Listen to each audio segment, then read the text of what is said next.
Hey everybody, Chuck Barone. Monday, April the 3rd, 2023. A glorious day and we're off and running. Big news from Saudi and the OPEC people. But before we get into the show, of course, just want to thank everybody for their participation, for watching the videos. We appreciate your support. Of course, welcome to the show. Markets today, well, the market got a jolt before, actually yesterday. OPEC announcing a cut in production, kind of spinning the market a little bit, but still, stock market, even though ending up mixed, Dow having a nice gain today, 327 points up for the Dow, S&P 500 up 15, so nice broad-based rally. But the NASDAQ, the tech stuff, down 32, more layoffs news in the markets there. So the NAS down a little bit, but the broader markets and the Dow up nicely. Bonds today, yields coming down still, guys. It wasn't, what was it, 10 days ago? And everything was over 4%. Now it's all coming down again. Yields continue to fall. The 10-year, 3.43%, down another 6 basis points. The 2-year dropping 9 basis points down to 3.97%. So yields is continuing to fall. I guess now the market's kind of factoring in a little bit of weaker position the Fed's in. I don't know about that one so much, but markets might be figuring that we're done with rate increases. I'm still saying we're probably getting another one in May. Let's see how OPEC and this move affects prices and inflation numbers too. Interesting stuff going on right now, but as it stands today and heading into this week, certainly the trajectory, the influence, the tendency on the bond market is right now yields down. Dollar coming down again, a little more than a half point on the index, still above 102, 102.04. I've been reading a lot of mixed stuff about the dollar.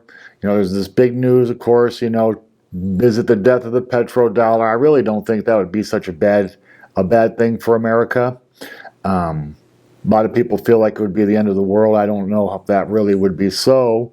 But anyway, dollar still for the most part, in a very strong position. The metals market today, another mixed bag in metals, weird day in metals. So gold rallies nicely, up $15.50, $1,985.20 per ounce. But silver comes down 10 cents per ounce, $23.98. I'm telling you guys, metals, gold and silver want to rally. You're going to see $2,000 gold. You're going to see $25 and higher silver coming soon. Coming very, very soon. Oil today, on this news, of course, on OPEC's news, oil spiking up $4.78 today, breaking $80 per barrel, $80.45 for a barrel of West Texas Intermediate. We'll see if this one holds up. I got a little bit of commentary on OPEC down the road in the show, just a little bit. Bitcoin today up small, $67 and change, $28,040 for Bitcoin, holding up strong, man. I got to say, pretty impressive. Everything else in the market gyrating around all over the place. It looks like Bitcoin's building some real support here. Go Bitcoin. News you guys need. Well, of course, on Monday, we always give you guys the data that we're going to be expecting, the stuff that can make this market move. Today, we got the ISM Manufacturing Index. I'll go over that briefly in a minute here. Tomorrow, we'll get factory orders. I got a feeling, we already know the manufacturing index, not so great today. I think factory orders are probably going to come down too. On Wednesday, we'll get the Mortgage Bankers Index. Actually, real estate starting to percolate a little bit. We'll also get deficit information. Yay, America. Expected to be $69.1 billion deficit for us in February. On Thursday, the big day, we'll get jobless claims. It's a big one this week, guys. Hopefully, I don't know. I don't want to cheer for more jobless claims. That would certainly be good for the Federal Reserve and this rate hiking thing. It would be nice to believe that it was over. I don't think it is, but so Thursday is the day for jobless. And Friday, which will be kind of a weird day because Friday is Good Friday, so the market will close early. It's a short day. Unemployment data on Friday, plus consumer credit, which has been going up crazy the last few months, right? So that'll be some more really important stuff toward the end of the week, Thursday and Friday. As I mentioned in the data break here, that the ISM would come out today. It did. Not good news, slumping down to its lowest level in 3 years. Orders nosediving, factory orders down, tighter credit conditions, making them worry that not only are they down, they will continue to go down further. This is the first time since 2009 that all the components on the ISM Manufacturing Index are down below 50. I guess manufacturing now joining real estate in recession. The service part of it was actually okay, but manufacturing just tanking down now here in the U.S. OPEC, the news today that most of you guys have heard already. OPEC and their buddies, Russia, the OPEC Plus crew, announcing they're going to cut production to try to stabilize prices. They're going to cut 1.6 million barrels per day of production.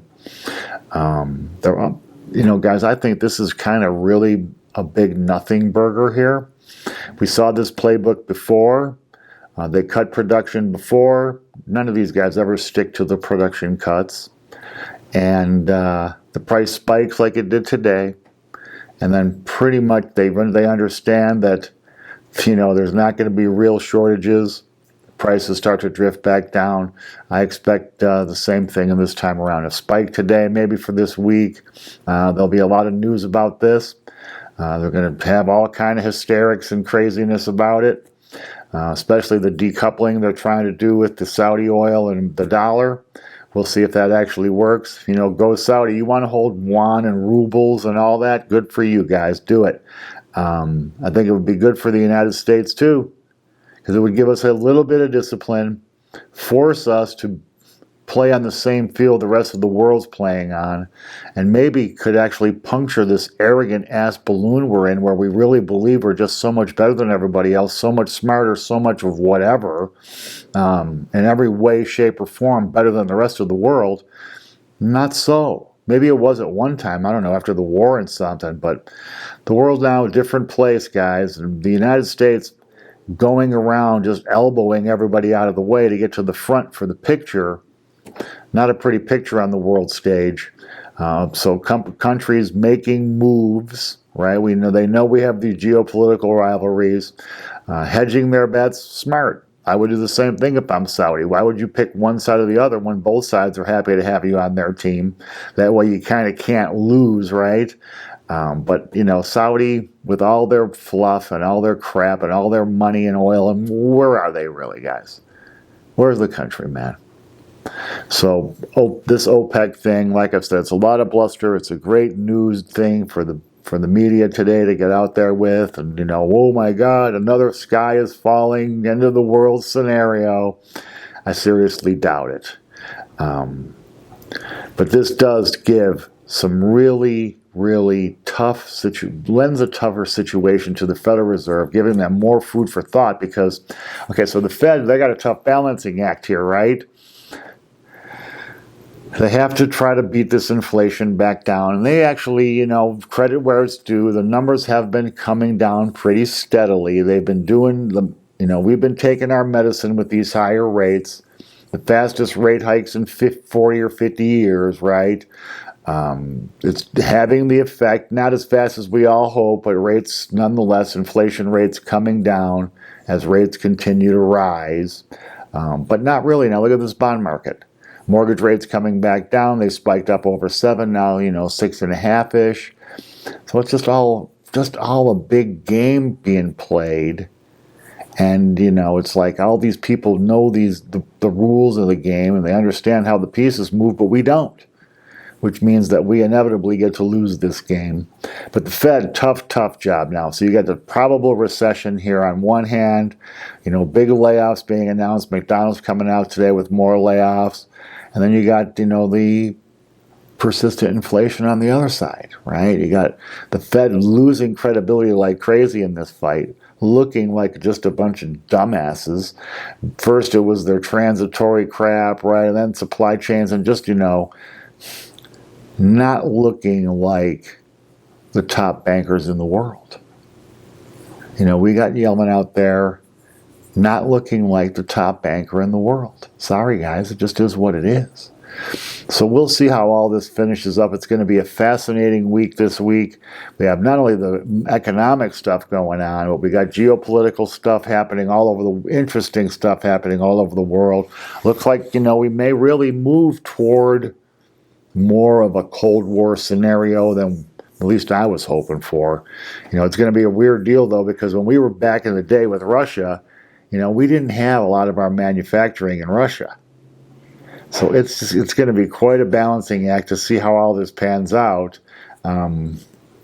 American corporations are not going to be real thrilled if it goes in that direction where it gets harder and harder to do business with China. It's going to just, like I said, we're living history, and we get to live it and watch it as it all unfolds. We just got to be aware of what's going on, guys, and stick to the program, stick to the plan, save your money, don't go into debt, be thoughtful. Spend your money prudently. Be conservative with your investments. Don't be reaching right now. Hold your money tight, man. These are the things you need to be doing right now. They will have served you well since we started this show. That's been the advice we've been giving you. Been recommending 10% of your income if you can save that much of it.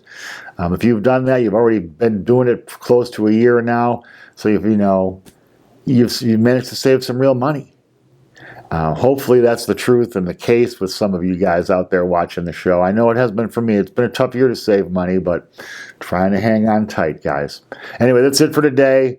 A fascinating week coming up. We'll be here to bring you guys all the details and break it down for you in a fashion that you can understand and understand how it all really affects you if it does. Looking forward to the week. We appreciate your support. We'll be back tomorrow. Until then, take care. Thanks.